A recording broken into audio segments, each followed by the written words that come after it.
Hello, friends. Welcome back. Today, we're going to talk about a subject so important: the friends that you choose. You got to choose wisely because it could either make or break you. See, in a few short moments, so stick with me. We're going to talk about it in just a little time. We're going to talk about how friends can either bring death or life, and how you should keep your circle small. See, when Jesus he left the wilderness, he chose 12 disciples. He chose wisely. Three were in his inner circle. He had a very small circle. Peter, James, and John was his inner circle.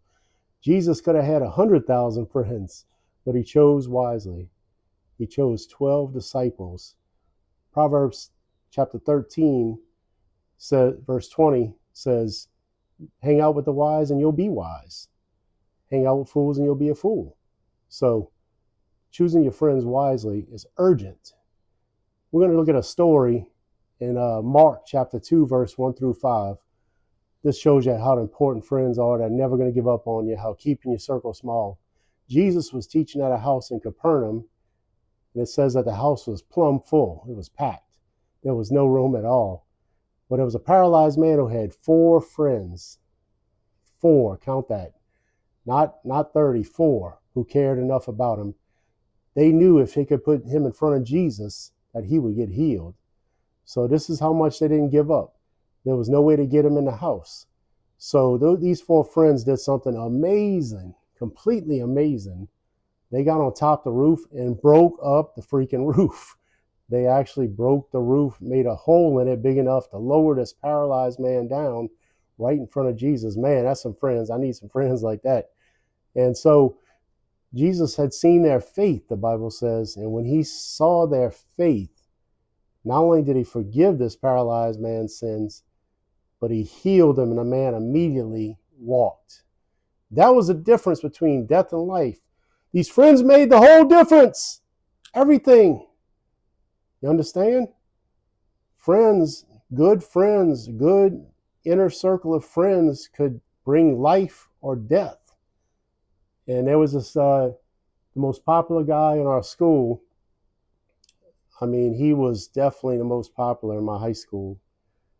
I didn't really follow him after high school, but I heard a story about how friends that aren't for you could ruin your life.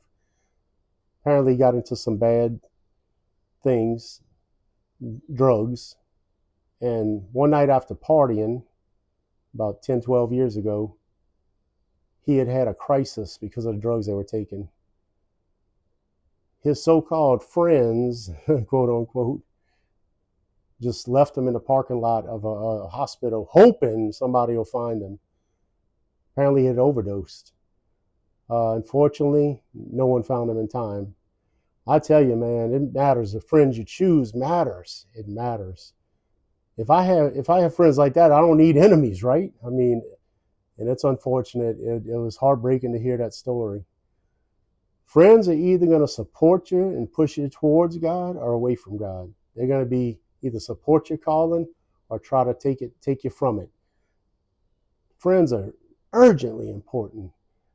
So, wanted to give you this message, this short message of how serious it is to choose a small circle. All you need is 3 to 4 friends that are really close with you, who are on the same path that you're on. 4 good friends. You don't need 1,000.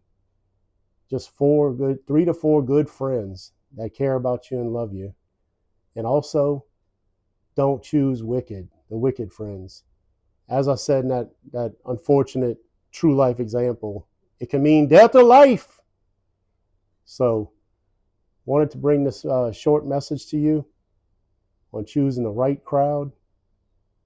Bad company does corrupt good morals, so it's easy to be brought down. Keep your circle small. Hey, if you enjoyed this, go ahead and hit that like button, hit that subscribe button. Love to have you. And we'll be bringing you more messages like this from Jesus Pop Culture, my true brothers and sisters. Love y'all.